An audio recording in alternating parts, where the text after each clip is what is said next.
तो आज सबसे पहले एक ट्रिक करते हैं, उसके बाद एलएस कपलिंग, जेजे कपलिंग, फिर हम एंगल्स पढ़ेंगे, राइट। तो ट्रिक क्या है, हमें इतना पता है कि हमने देखे हैं एस की टर्म्स, एल की टर्म्स, और फिर टोटल निकाला एलएस कपलिंग की, जे निकाला, और जे निकाल के हमने पुट किया कहाँ पर, यहाँ टर्म सिंबल में 2s+1 एल जे, राइट। यहाँ पुट किया और फिर हमें ये क्या मिला, टर्म सिंबल मिला, राइट। हमारे सिलेबस में इसका नाम पता क्या है, एक सेकेंड मैं बताती हूँ।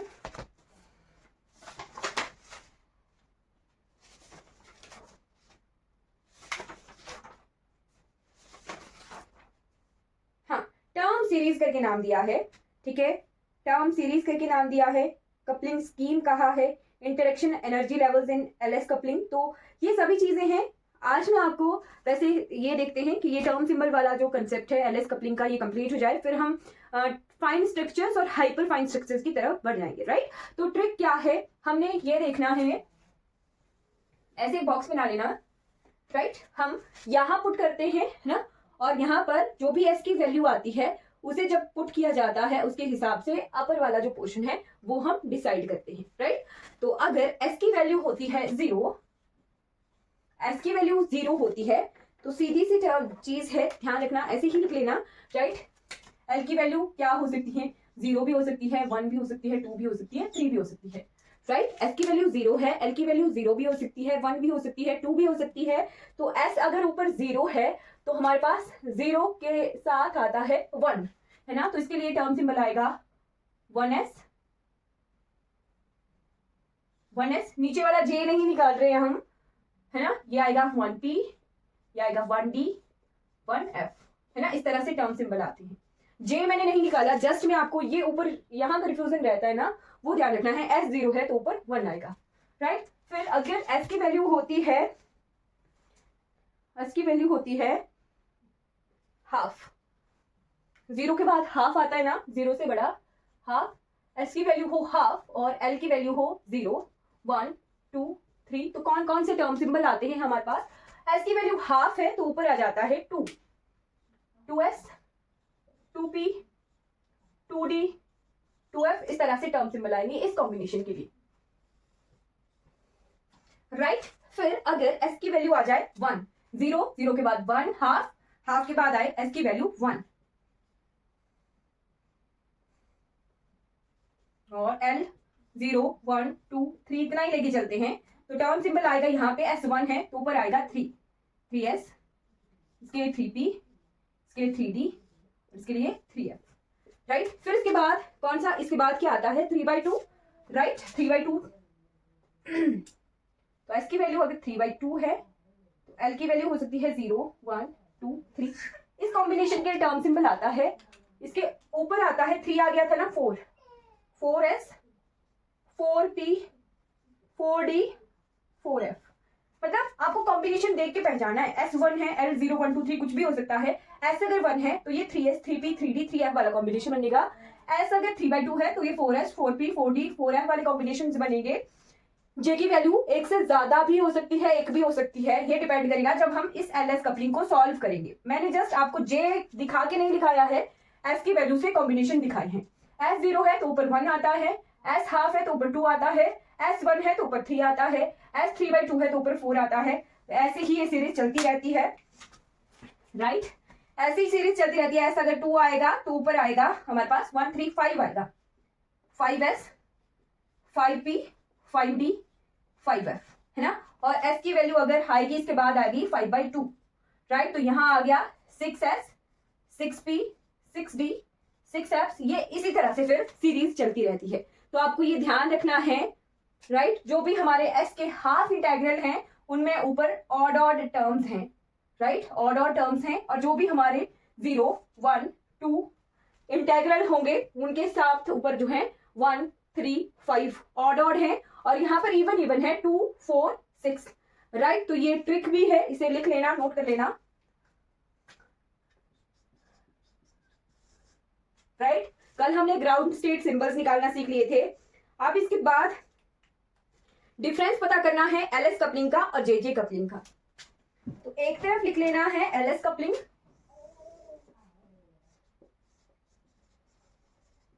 और दूसरी तरफ लिख लीजिएगा जे जे कपलिंग।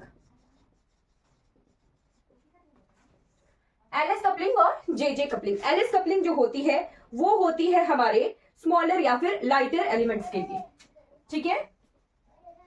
स्मॉलर या लाइटर एलिमेंट्स के लिए हमारे पास एल एस कपलिंग का यूज करते हैं हम, और जो हैवियर न्यूक्लियाइज होते हैं, हैवियर एलिमेंट्स होते हैं, उनके लिए हम जे जे कपलिंग का यूज करते हैं। इसीलिए मैंने अभी तक आपको, हमने स्मॉलर ही लाइटर न्यूक्लियाइज ही देखे हैं, लाइटर एलिमेंट्स देखे हैं, तभी हमने एल एस कपलिंग से जो है जे की वैल्यू निकाली थी और उसी से ही टर्म सिंबल निकाला था। वैसा ही हम सेम टर्म सिंबल जे जे कपलिंग से भी निकाल सकते हैं। तो आपने ध्यान रखना है कि एग्जाम में एल एस कपलिंग दी हुई है या जे जे कपलिंग पूछी हुई है, राइट। अब यहाँ क्या होता है, एस क्या होता है स्पिन, एल क्या होता है ऑर्बिटल क्वांटम नंबर। तो यहाँ पर spin spin and orbit orbit, spin spin and orbit orbit interaction जो होती हैं स्ट्रॉन्गर्स होती हैं। Interactions are stronger and dominates spin orbit coupling. मतलब क्या है, स्पिन की दूसरी स्पिन के साथ ही कपलिंग होगी और ऑर्बिट की ऑर्बिट के साथ कपलिंग होगी। टोटल एस निकालेंगे, टोटल एल निकालेंगे, राइट। यहाँ पर ये इंटरेक्शन स्पिन स्पिन की इंटरेक्शन जो है वो डोमिनेट करती है स्पिन ऑर्बिट कपलिंग से, यानी एल एस कपलिंग जो होती है वो डोमिनेट हो जाती है किस कपलिंग से, एस एस और एल एल कपलिंग से, राइट। एल एस कपलिंग बाद में आती है, पहले हम टोटल एस निकालते हैं एस एस कपलिंग से और एल एल कपलिंग से, राइट। तो ये पॉइंट्स लिख लीजिएगा। एल एस कपलिंग हम सॉल्व कैसे करते हैं, तो जे निकाला जाता है, पहले हम टोटल एल निकालते हैं, टोटल एल निकालते हैं L1 minus L2 to L1 plus L2, right. और S निकालते हैं total, that is S1 minus S2 to S1 plus S2, right. और फिर टोटल LS से हम J निकालते हैं। J क्या होता है, J is equal to L plus S, right. ये क्या है, टोटल एंगुलर मोमेंटम होता है J, और ये क्या है, total orbital angular momentum. S क्या होता है, टोटल स्पिन एंगुलर मोमेंटम। तो J कैसे निकलता है, J निकलता है L माइनस S का mod to L plus S का मॉड। ये हमारे पास कपलिंग स्कीम है LS कपलिंग की, राइट। अब आ जाइए JJ कपलिंग की तरफ। तो JJ कपलिंग में क्या होता है, ये जो स्पिन ऑर्बिट कपलिंग है ये डोमिनेट कर देती है, ये डोमिनेट हो जाती है, स्ट्रॉन्गर होती है as compare to spin spin and orbit orbit coupling, right. तो यहां लिखना है सेकंड पॉइंट कि स्पिन ऑर्बिट कपलिंग, ये आपको जब मैं आगे ये वाला पोर्शन करवाऊंगी JJ कपलिंग का तो समझ आ जाएगा।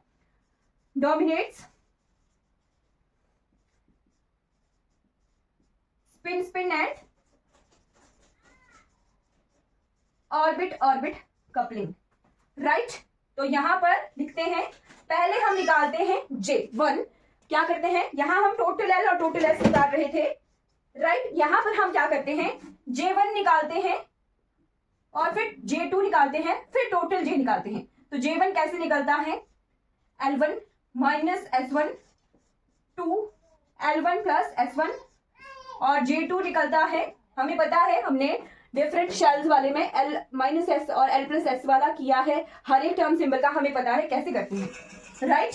फिर ये आता है L2 minus S2 to L2 plus S2, ये आपको पता है L2 क्या है, S2 क्या है, L1 क्या है, S2 क्या है, कॉन्फ़िगरेशन के हिसाब से ये हमारे क्वांटम नंबर्स हैं, राइट। फिर टोटल J निकाला जाता है, J निकाला जाता है J1 माइनस J2, मॉड है तो नेगेटिव साइन का कोई फर्क नहीं पड़ता है, J1 प्लस J2, राइट। तो इस तरह से JJ कपलिंग को सॉल्व किया जाता है, और ये हमारे पास LS कपलिंग को सॉल्व करने का तरीका है। हमारे पास जितनी भी कॉन्फ़िगरेशन आती हैं वो मैक्सिमम लाइटर न्यूक्लियाइज की आती हैं सॉल्व करने के लिए, तो हम LS कपलिंग का यूज करते हैं हमारे लाइटर एलिमेंट्स के लिए, और हैवियर एलिमेंट्स के लिए हम JJ कपलिंग का यूज करते हैं। इज इट क्लियर, ये डिफरेंस है हमारा LS कपलिंग और JJ कपलिंग का। चलिए इनके बीच में एंगल देखते हैं। तो हमें इतना पता है J क्या होता है, टोटल एंगुलर मोमेंटम, राइट। यहीं से ही शुरुआत करते हैं। J is equal to, J को क्या कहा हमने, टोटल एंगुलर मोमेंटम कहा, राइट। तो J क्या होता है, J is equal to L plus S, right. J क्या होता है, एल प्लस एस होता है, ठीक है जी। अब हमने क्या करना है,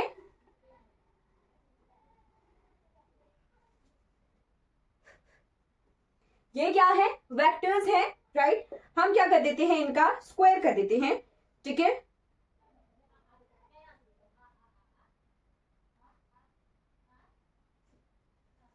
ओके, एक चीज मैंने आपको लिखवाई थी, जे स्क्वायर क्या होता है, J square is equal to root of, नहीं ऐसे नहीं लिखाया था, जे इंटू जे प्लस वन एच कट, ये लिखवाई थी वैल्यू, है ना। जे स्क्वायर क्या होता है, हमारे पास स्मॉल जे, जे इंटू जे प्लस वन होता है, राइट। फिर एल स्क्वायर क्या होता है, एल स्क्वायर होता है L into L plus one H cut, और हमारे पास एस स्क्वायर क्या होता है, S into S plus one H cut, ठीक है। तो यहां से अगर हमें जे, एल और एस की वैल्यू निकालनी हो तो ये कैसे निकल सकती है, जे इज इक्वल टू इसका रूट आ जाएगा, राइट। ये स्क्वायर स्क्वायर होते हैं, राइट। तो इसका स्क्वायर आ जाएगा, एच के जो है स्क्वायर कट जाएगा, तो ये आएगा जे इंटू जे plus one H cut, L की वैल्यू क्या आ जाएगी यहां से, L into L plus one H cut, और एस की वैल्यू आ जाएगी root of S into S plus one H cut. ये वैल्यूज मैं आपको पहले लिखवा भी चुकी हूं, है ना, राइट। जे स्क्वायर और जे एल एस, ये सभी वैल्यूज हम लिख चुके हैं। अब हमें क्या करना है, यहां पर जे डॉट जे करते हैं, राइट। जे को जे से ही डॉट प्रोडक्ट निकालते हैं, वेक्टर्स हैं, तो ये कैसे होंगे, ये होंगे ऐसे, L plus S dot product L plus S, right. यहां पर हम क्या कर देते हैं, इसे ए प्लस बी इंटू ए प्लस बी होल स्क्वायर कर देते हैं, तो यहां पर ए प्लस बी होल स्क्वायर का फॉर्मूला लगा के हम इसे सॉल्व कर सकते हैं। तो ये आ जाएगा जे स्क्वायर, वेक्टर हमने हटा दिया, राइट। तो ये आ गया L square plus S square plus 2LS, right. ये क्लियर हो गया, A square plus B square plus 2AB, इस तरह से हमने इसको सॉल्व कर लिया है, राइट। इज इट क्लियर, ठीक है। अब हमने क्या करना है, ये साथ में कॉस थीटा भी आएगा, राइट। वेक्टर्स हैं तो इनको सॉल्व करके हमारे पास कॉस थीटा भी आएगा, राइट।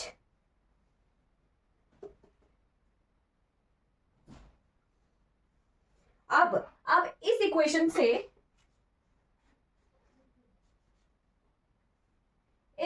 से हम एंगल्स निकाल सकते हैं अलग अलग टर्म्स के बीच में। जैसे सबसे पहले अगर निकालें angle between L and S, L और एस के बीच में एंगल निकालना है, इन दो के बीच में, राइट। अगर इन दो के बीच में एंगल निकालना है तो हम क्या करेंगे, हम क्या करते हैं, इसको रीअरेंज करते हैं थोड़ा सा, राइट।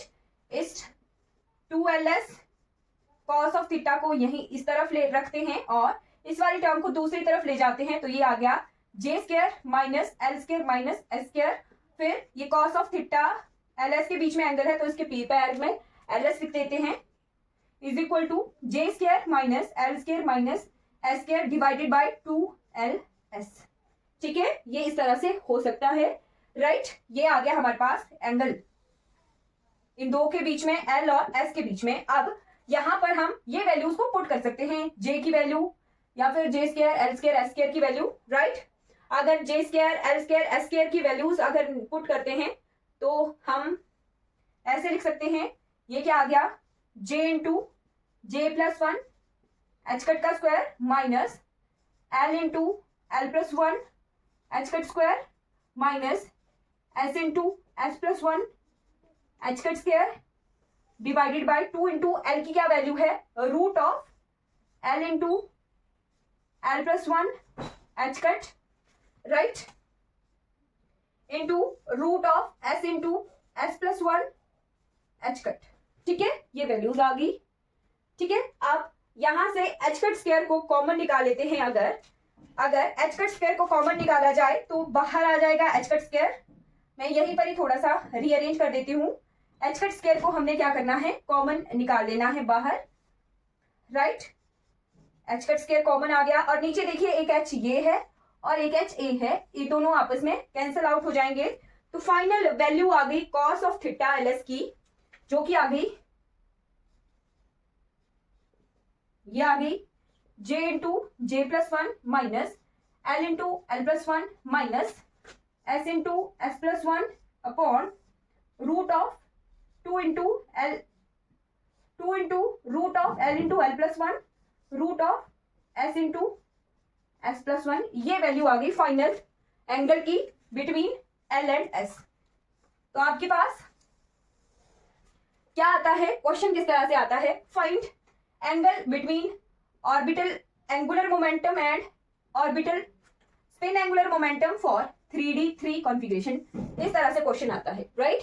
कॉन्फ़िगरेशन दे देंगे और बोलेंगे कि आप एंगल फाइंड आउट करो एल और एस के बीच में, आगे और भी करवाऊंगी, जे और एल के बीच में भी एंगल, जे और एस के बीच में भी एंगल, पर मैक्सिमम ये वाला एंगल आता है एल और एस का।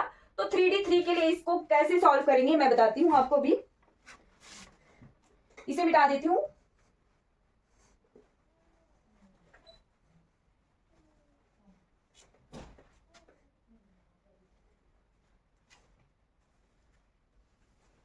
क्वेश्चन लिखते हैं, क्वेश्चन है 3D3 ऐसे नहीं है, टर्म सिंबल दिया है 3D3, राइट। 3D3 ऐसा टर्म सिंबल दिया है और बोला है find angle between L and S, right. Find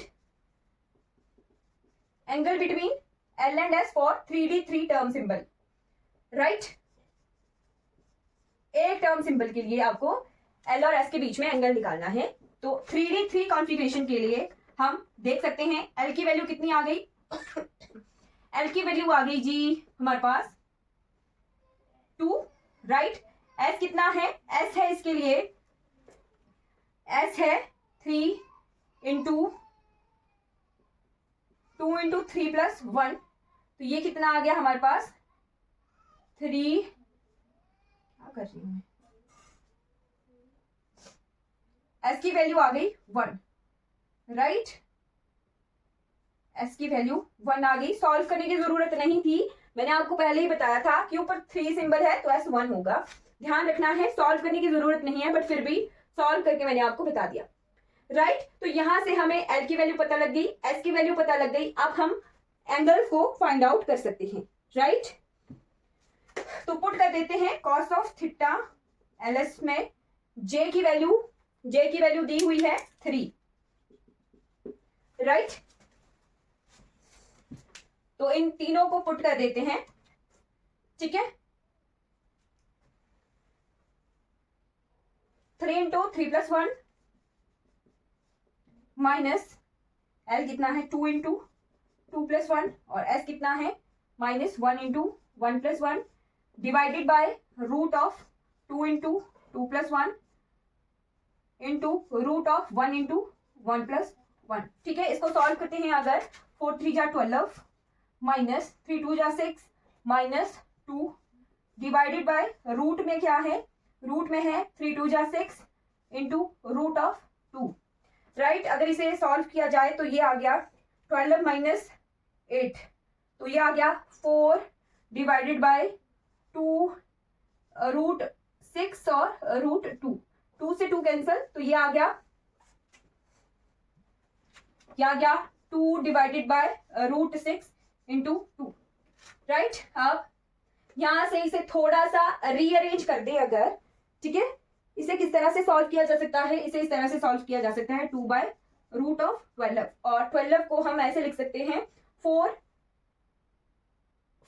root of 3, है ना, 2 रूट 3 इस तरह से जो है 12 को लिख सकते हैं। 2 2 जा 4 है ना, मतलब कि रूट से बाहर निकालना है 4 को, तो 4 को बाहर अगर निकालेंगे तो बाहर आएगा 2 रूट 3, तो ये आ गया हमारे पास 1 by root 3 cos of theta L S is equal to 1 by root 3, right. तो यहां से कॉस थीटा कितना आ गया थीटा आ गया कॉस ऑफ इनवर्स 1/√3। इस तरह के क्वेश्चन आते हैं, ठीक है। बट वन लाइनर क्वेश्चन होंगे तो इतना लेंथी क्वेश्चन नहीं आएगा, बट थोड़े छोटे टर्म सिंबल के लिए एंगल्स निकालना आ सकता है, राइट। अब इसके बाद LS वाला एंगल हमने देख लिया, लिख लेना है। अब इसके बाद J और S और J और L के बीच के एंगल लिख लेते हैं। ओके, तो J आया था हमारे पास, J square is equal to L square plus S square plus 2LS cos of. आप क्या करते हैं, थोड़ा सा इन्हीं इसी क्वेश्चन को रीअरेंज अगर किया जाएगा तो मैं आपको डायरेक्ट एंगल्स लिखवा देती हूं। अगर एंगल हो कॉस थीटा, थीटा हो LS, राइट। LS के बीच में एंगल है, L एंड S के बीच में एंगल है, तो वो आया है J square minus L square minus S square divided by 2LS। ये याद रखना डायरेक्ट, बाकी और कुछ याद मत करना।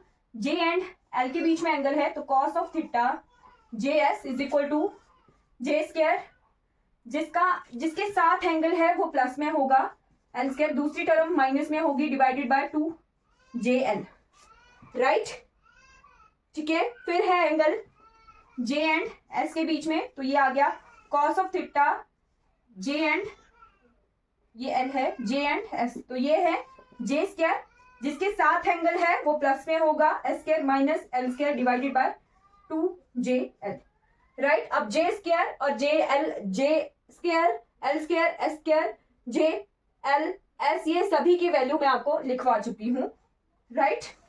ये एंगल लिख लीजिए। किस तरह से क्वेश्चन आता है, सॉल्व कैसे करना है, वो मैंने आपको बता दिया है, राइट। अब इसके बाद ये तो है इनके आपस में एंगल्स, राइट। अब एक और चीज आती है, अगर इन्हीं के ही जेड एक्सिस के साथ एंगल पूछे हो तो उस तरह का क्वेश्चन भी आता है, राइट। मान लो हमारे पास ये वाली एक्सिस को मैं जेड एक्सिस बोल रही हूं, राइट। तो जेड एक्सिस के साथ हमें क्वेश्चन क्या आता है, क्वेश्चन बोलते हैं कि जे का एंगल बताइए या एल का एंगल बताइए या एस का एंगल बताइए विद जेड एक्सिस, राइट। तो यहां से अगर हम परपेंडिकुलर ड्रॉ करते हैं तो ये हमारे पास ये जो कंपोनेंट है और ये कंपोनेंट इस तरह से टूट जाते हैं।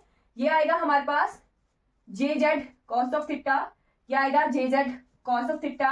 अगर एल लिया जाए तो ये L Z cos of theta निकलेगा, अगर एल लिया जाए तो L Z sine of theta होता है ना। ये एंगल के साथ वाला जो हम वेक्टर होगा उसके साथ कॉस थीटा लेते हैं और दूसरे वाले वेक्टर को हम साइन थीटा लेते हैं, है ना। एस, अगर एस जेड है एस कॉस थीटा और ये क्या होगा S Z sine of theta, right. अब हमें जे एल एस इनकी वैल्यूज तो पता है कितनी होती हैं। जे की वैल्यू होती है जे इंटू जे प्लस 1 एच कट का ये रूट होता है ना। एल की वैल्यू होती है root of L into L plus 1 h cut. S की वैल्यू होती है root of S into S plus 1 h cut, right. अब आपको मैं जे जेड एल जेड और एस जेड की वैल्यू लिखवाती हूं। तो ये होती है मैग्नेटिक, जो हमारे पास स्पिन क्वांटम नंबर था या फिर मैग्नेटिक ऑर्बिटल क्वांटम नंबर था या फिर टोटल मैग्नेटिक ऑर्बिटल का हमारे पास क्वांटम नंबर, उससे हम इसे लिखते हैं। तो ये आ जाएगा एम जे एच कट, राइट। ये आ जाएगा एम जे एच कट और ये हो जाता है एम जेड एच कट और ये हो जाता है एम एस, ये हो जाएगा एम एल एच कट और ये हो जाएगा M S h cut, right. अब हम इन दोनों को इक्वेट करते हैं, ठीक है। इन दोनों इक्वेशंस को इक्वेट किया जाता है। तो ये यहां से भी हमें पता लगा है, यहां से भी हमारे पास जे की वैल्यू आई है J Z cos of theta, right. L की वैल्यू आई है L Z cos of theta और एस की वैल्यू आई है S Z cos of theta और जेड एक्सिस, है ना। जेड एक्सिस पे जब वो कोई ये एंगल बना रहे हैं तो ये, राइट। अब यहां क्या करेंगे हम, इस इक्वेशन में जे एल एस की वैल्यूज पुट करेंगे और ये वैल्यूज पुट करेंगे और फिर हमारे पास टर्म्स आएंगी। तो जे की जगह पुट करें अगर root of J into J plus 1 h cut is equal to M J h cut, cos of theta, यहाँ पे जे जेड की वैल्यू पुट की है ना, m J h cut cos of theta, L की जगह पुट किया root of L into L plus one H cut, तो ये आया था m L h cut cos of theta, और एस की वैल्यू अगर पुट की तो ये आया S into S plus one. मैंने आपको एक साथ ही करवा दिया, वैसे ये अलग अलग करवाए जाते हैं, M S h cut cos of theta. अब यहां से हमें क्या पता लग रहा है कि एच कट जो है कैंसिल आउट हो जाएंगे, ये रूट के अंडर नहीं होता है, राइट। तो क्या आई वैल्यू, अगर एंगल हो जे का इसके जेथ कंपोनेंट के साथ, जे का इसकी जेड एक्सिस के साथ, तो वो आता है cos of theta is equal to M J divided by root of J into J plus one, right. ये एंगल है किसका, जे का विद जेड एक्सिस, ये नोट कर लेना, ये फाइनल एंगल आ गए। अब है एल का with Z axis, L with Z axis तो कितना आया कॉस ऑफ थीटा, यहां लिख लो जे जेड, यहां लिख लेना एल जेड, तो ये आया M L divided by root of L into L plus one, और एस विद जेड एक्सिस तो ये आया cos of theta L S is equal, L S नहीं S Z is equal to M S divided by root of S into S plus one. ये जो है angles आ गए हैं, इनके फॉर्मूलाज फाइनल जो आए हैं वो लिख लीजिए, राइट। हाँ, ये तीनों एंगल लिखने हैं, ये फाइनल जो एंगल निकले हैं ये लिखने हैं, ये फाइनल एंगल हैं। जब भी एंगल आए जे का विद जेड एक्सिस, एल का विद जेड एक्सिस, एस का विद जेड एक्सिस, तो हमारे पास ये तीनों फॉर्मूले आ गए, इन तीनों से हम फाइंड आउट कर सकते हैं M J M L M S की वैल्यू हम निकाल सकते हैं। जे की वैल्यू मान लो है हमारे पास 2, राइट, तो एम जे कैसे निकलेगा, एम जे निकलेगा -j2 + j, इतना पता है ना, तो ये आएगा -2 -1 0 1 2, क्लियर है। अगर एल की वैल्यू है हमारे पास 1, तो हम एम एल कैसे निकालते हैं, -L2 + L, है ना, तो ये आएगा -1 0 + 1, राइट। एम जे एम एस निकालना भी आता होगा आपको, एम एस कैसे निकालते हैं, अगर एस की वैल्यू है हमारे पास हाफ नहीं, मान लो हमारे पास एस की वैल्यू है 1 ही लेके चलती हूँ, तो एम एस भी आ जाएगा -1 0 + 1।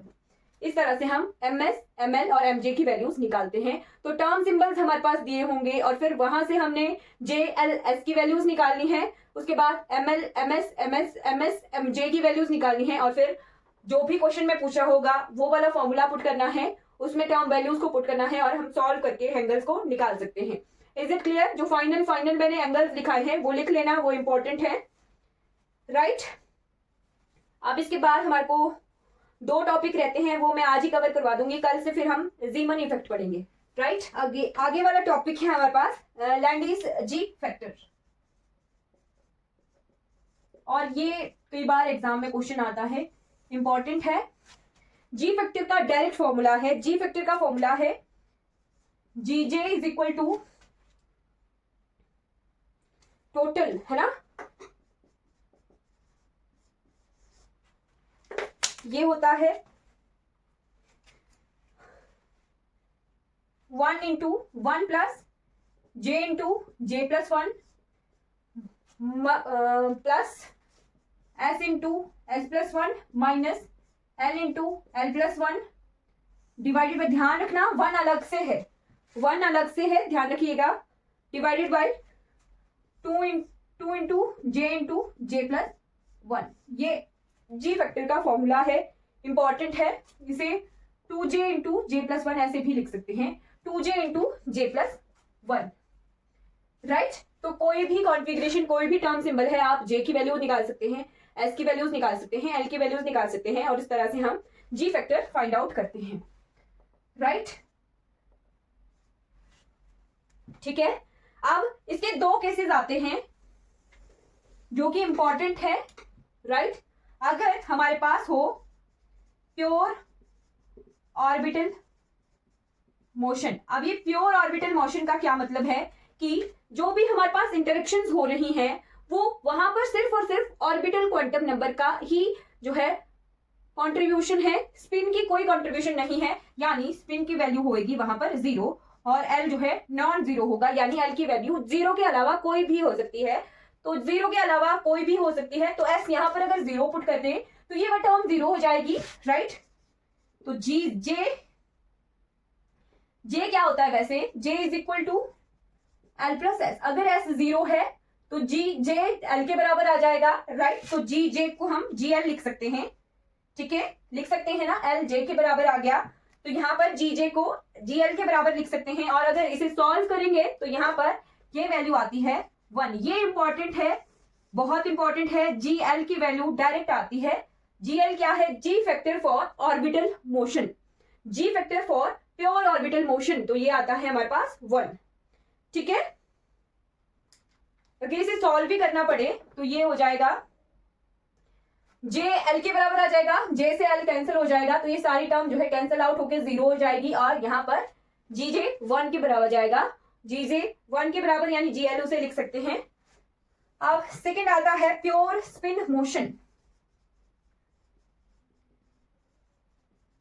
प्योर स्पिन मोशन ये लिख लेना, ये इंपॉर्टेंट है, आगे जब हम जीमन इफेक्ट करेंगे तो हम ये टर्म्स यूज करेंगे प्योर ऑर्बिटल मोशन और प्योर स्पिन मोशन की, यानी एस की वैल्यू से ही हम डिपेंड करेगा कि कौन सा वाला जीमन इफेक्ट होगा। तो ध्यान रखिएगा, यहाँ पर एस की वैल्यू जीरो थी, है ना, और यहाँ की प्योर स्पिन मोशन है, यानी एस की वैल्यू नॉन जीरो रहेगी, और जो हमारा ऑर्बिटल क्वांटम नंबर है वो हाइड हो जाएगा, उसकी वैल्यू जीरो आ जाएगी, राइट। अगर एल जीरो हो जाएगा, ठीक है, और जे और एस एक बराबर आ जाएंगे ना, तो जे और एस बराबर हैं, तो ये कितना हो जाएगा, ये बराबर है तो 2 डिवाइडेड बाय 2, है ना, ये कैंसिल हो जाएगा, और 2 डिवाइडेड बाय 2 1 के बराबर आ जाएगा, तो ये आ जाएगा G J is equal to G S is equal to 2, 1 + 1 2 हो जाएगा, राइट।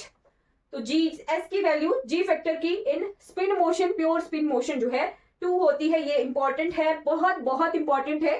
कई बार हम इन जीएल और जीएस की वैल्यूज को डायरेक्ट पुट करते हैं, 1 और 2, तो कहां से ये 1 और 2 आती हैं वो देखिए, प्योर स्पिन मोशन और प्योर ऑर्बिटल मोशन की वजह से ये जीएल और जीएस की वैल्यू 1 और 2 आती हैं। जब हम जी फैक्टर में टोटल में इन्हें पुट करते हैं तो वहां से सॉल्व करके हमारे पास जीएल और जीएस की वैल्यूज आती हैं।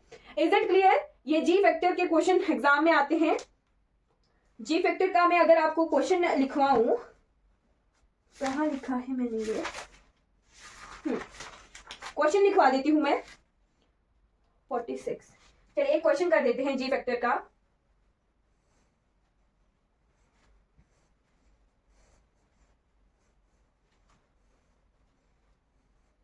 ये फॉर्मूला है ना जी जे। अब आपके पास क्वेश्चन दिया है, the ji factor for 3p1 level of an atom is, the G factor for 3p1 level is, A option है 1/2, B ऑप्शन है 3/2, C ऑप्शन है 5/2 एंड D ऑप्शन है 7/2। तो फाइंड आउट करना है यहां पर। तो 3p1 से हमें क्या पता लग रहा है, 3 है, ऊपर 3 है तो S की वैल्यू है 1, है ना, देखा है ना हमने, S1 के लिए 3 आता है, L की वैल्यू है यहां पर 1, J की वैल्यू है 1, ठीक है, ये तीनों हमें पता लगे, राइट। अब 1 1 1 वहां पुट करते हैं और सॉल्व करते हैं। 1 + 1 × 1 + 1 प्लस 1 × 1 + 1 और -1 × 1 + 1 डिवाइडेड बाय 2 × 1 × 1 + 1, तो ये एक कैंसिल हो गया, यहां पर कितना आ गया 1 प्लस ये आ गया 2 डिवाइडेड बाय 4, 1/2, और ये आ गया हमारे पास 2 + 1/2, तो ये आ गया हमारे पास 3/2। सॉल्व करके 3/2 आ गया है, तो ये बी ऑप्शन हमारा करेक्ट होगा। इस तरह के जी फैक्टर के क्वेश्चन आते हैं।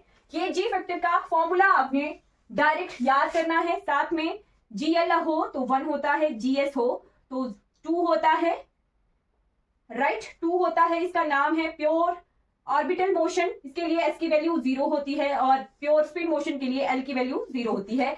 ये ध्यान रखना है, ये बहुत बहुत इंपॉर्टेंट है। ये टर्म्स हमें डायरेक्ट यूज करनी होती हैं कई बार, और ये फॉर्मूला डायरेक्ट यूज कीजिए। इस तरह के क्वेश्चन आते हैं, उनको हम इस तरीके से सॉल्व कर सकते हैं।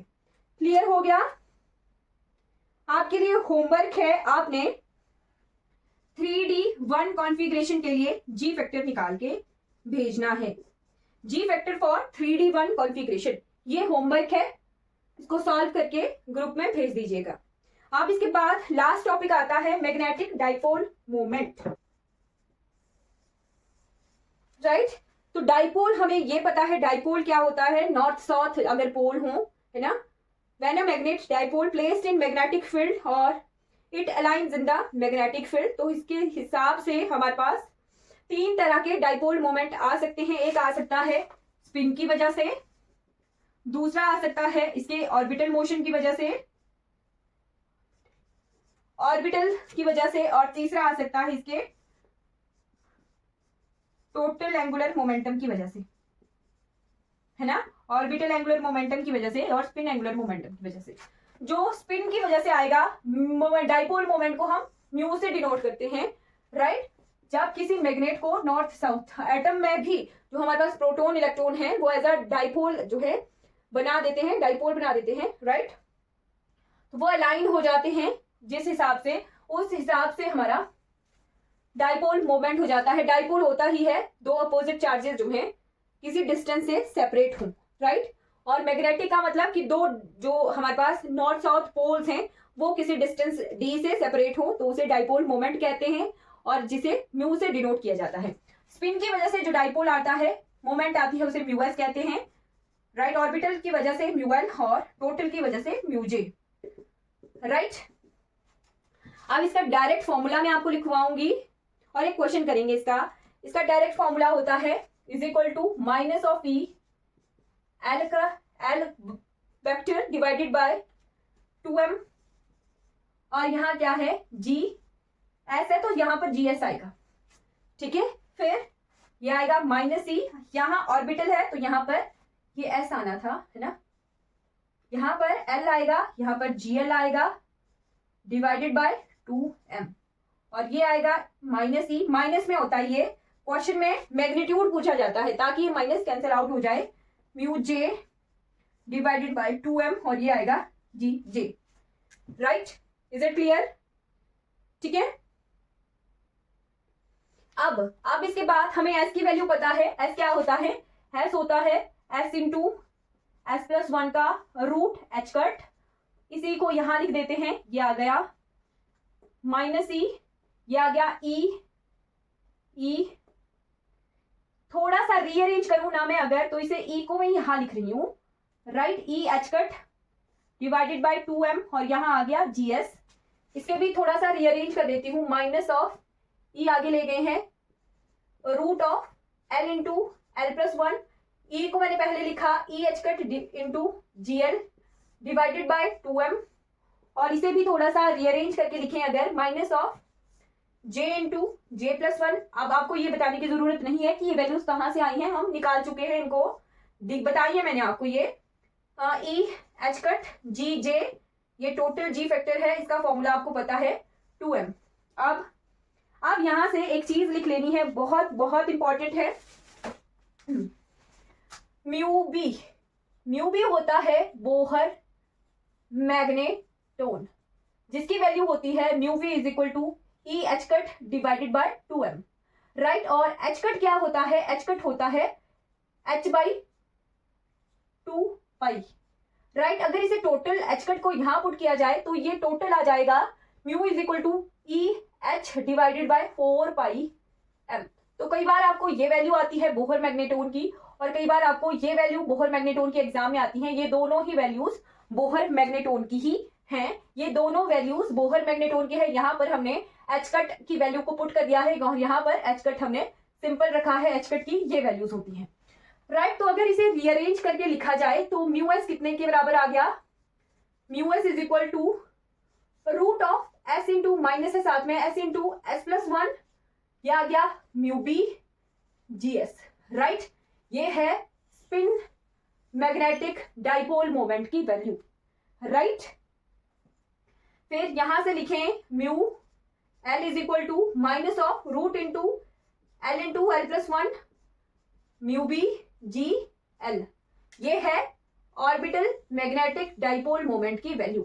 और म्यू जे अगर लिखा जाए तो म्यू जे है minus of root into J plus 1 mu B into G J हमने निकालना सीखा है। जी जे की वैल्यू क्या थी, तो जी जे था, फिर से लिख लीजिए 1 प्लस जे इंटू जे प्लस 1, जितनी बार लिखोगे याद होगा, plus S into S plus 1 minus L into L plus 1 divided bye 2 जे इंटू जे प्लस 1। ये वैल्यू होती है हमारे पास जी जे की। ये क्या है? Total G factor due to angular momentum, right?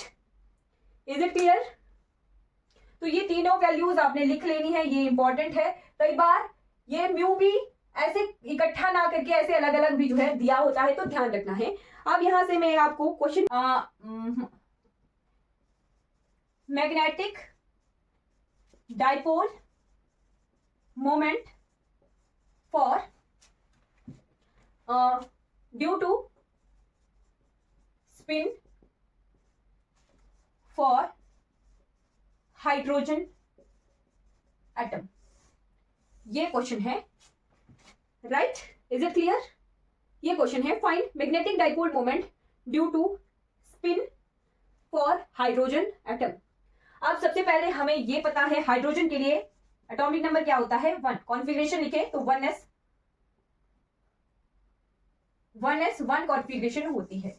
अब स्पिन है तो स्पिन हम यहीं से ही फाइंड आउट कर सकते हैं, क्योंकि एल और जे तक तो जाना ही नहीं है, क्योंकि हमारे से स्पिन मैग्नेटिक डाइपोल मोमेंट पूछिए ड्यू टू स्पिन। तो एक इलेक्ट्रॉन है और इलेक्ट्रॉन के लिए हमेशा स्पिन कितनी होती है? हाफ। ये हमें पता होना चाहिए कि एक इलेक्ट्रॉन के लिए स्पिन क्या होती है? हाफ होती है। 1s1 को हम इस तरह से लिख सकते हैं, ये ऐसे इलेक्ट्रॉन एक आ गया, अब स्पिन ही रखेंगे, राइट? एक ही इलेक्ट्रॉन को फिल करना है तो अब स्पिन ही रखेंगे। अब हम म्यू एस निकालते हैं। यहां था find magnitude of magnetic dipole moment due to spin, right? इन सबके साथ माइनस साइन होता है, तो मैग्नीट्यूड पूछा है तो ये मॉड ऑफ म्यू एस हो जाएगा। तो mod of mu S is minus S into S plus 1। ये हाँ क्या है? म्यू बी और G of S, right? G of S, right?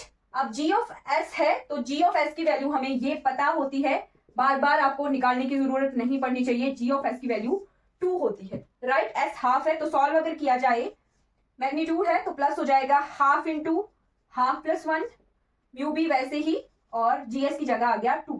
अगर इसे सॉल्व करें तो ये आएगा 3/2, 1/2 इंटू 3/2, और ये क्या है? Mu B 2। यहां से आ गया 3/√2 इंटू 2। अगर इसे थोड़ा सा रीअरेंज करें हम तो ये कैसे लिखा जा सकता है? 3 इंटू √2 इंटू √2 डिवाइडेड बाय √2, और यहाँ क्या है? Mu B. √2 से √2 कैंसिल, राइट? ये मैंने सही किया या गलत किया? यहां गलत कर दी मैं, यहां 3/2 नहीं बचेगा, 3/4 आएगा, राइट? हाँ 3/4 आएगा, तो इसे हम अलग अलग से लिख सकते हैं, √3 into 2 mu B divided by, इसको लिख सकते हैं √4, जिसे हम √4 कितना होता है? 2 होता है, राइट? 2 होता है तो 2 से 2 कैंसिल, तो ये आ जाएगा म्यू एस की वैल्यू, ये आ गई √3 mu B, right? √3 mu B. अगर इसे म्यू बी को भी कई बार जरूरी नहीं है √3 म्यू बी ऑप्शन में है, ऑप्शन में इस तरह से भी हो सकता है, ई h cut √3 E h cut by 2m, ये भी ऑप्शन में आ सकता है, राइट? या फिर ये भी आ सकता है √3 ई एच डिवाइडेड बाय 4πm। तो जिस तरह से क्वेश्चन आया में ऑप्शन आया है उस तरीके से आपको सॉल्व करना आना चाहिए। तो इस तरह के क्वेश्चन आते हैं मैग्नेटिक डाइपोल मोमेंट के। ये हमने स्पिन से किया, जरूरी नहीं है स्पिन से आया हो, ऑर्बिटल से भी आ सकता है, टोटल एंगुलर मोमेंटम की वजह से भी जो है मैग्नेटिक डाइपोल पूछा जा सकता है। Is it clear? राइट? हमने आज बहुत सारे फॉर्मूले लिखे हैं, जो भी मैंने फॉर्मूलाज आपको लिखवाए हैं वो आपने नोट डाउन कर लेने हैं, इंपॉर्टेंट है। डाउट रहेगा तो आपने जो है चैट बॉक्स में पूछ लेना है। बाकी thank you so much for watching this class. कल हम जीमन इफेक्ट पढ़ेंगे, राइट? जो हमारे सिलेबस में फाइन स्ट्रक्चर और हाइपर फाइन स्ट्रक्चर्स है वो हम कल शुरू करेंगे। I hope